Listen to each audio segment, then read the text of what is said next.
the Problim family. But all good things, even if they are good in a terrible way, have a habit of coming to an end. On the 7th day of the 7th month, Sal Problim stepped out of his family's crumbly bungalow and took in his surroundings. Fog billowed around the rickety front porch. Bullfrogs hollered, "Yerp," from somewhere deep in the woods. Heavy-bellied rain clouds floating overhead kept the sunlight from sneaking through.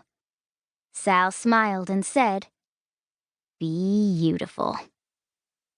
And then a smell, somewhat between rotten eggs and vomit, singed his nose hairs.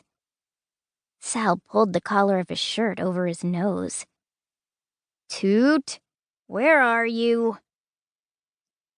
Ichabod, the family's pet pig, waddled out the front door of the bungalow, squealing, "Ork, ork, ork." Riding astride the swine was a toddler wearing a striped onesie and Velcro bow tie. Wafting around this smallest problem was his own unique fog of stink. Toot Problim's farts were so varied and precise that the Problim children had assigned each one a number for categorization purposes. As the pig bounded toward Sal, Toot bounced on its back, puffing a series of warning farts, all number 4s. The stink of dread, a fart born of anxiety, foretelling a terrible event, smells faintly of rotten eggs and vomit.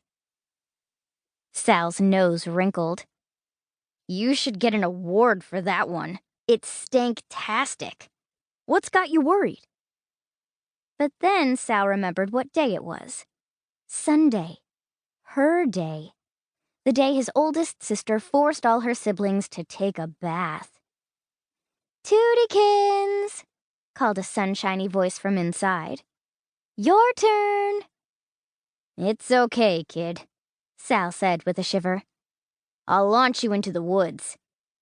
Sal swooped up his baby brother and bounded down the steps, headed for the human catapult his siblings kept in the yard. As Sal ran, the tools hanging from his sleeves made a rustling metallic sound.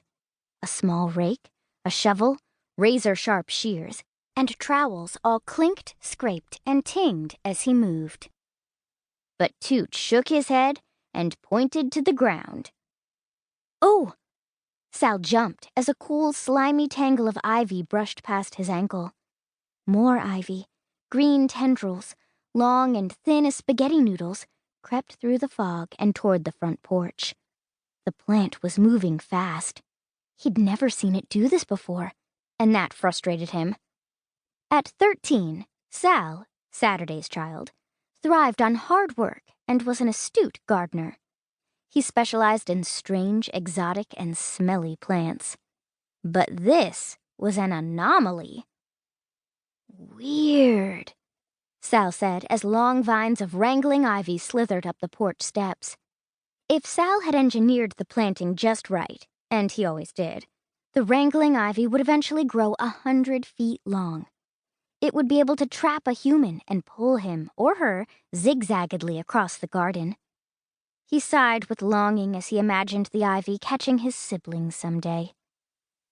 Catching, not creeping, which is what the ivy was doing now. Up the porch, up the house, slithering through the upstairs window. "What are you doing?" Sal shouted.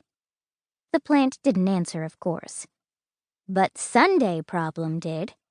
She burst through the halfway open door wearing a yellow smiley face t-shirt, faded denim shorts, and her usual sparkly smile.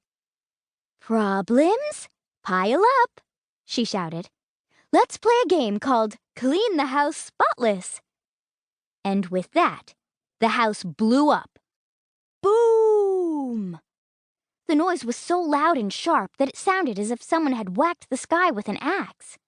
Suddenly and quite efficiently, the entire bungalow began to fold inward like a deck of cards. A deck of cards with lots of glass and nails holding it together. Ivy snapped around Sal's ankle and yanked him to the ground, just as a shard of glass sailed past his face.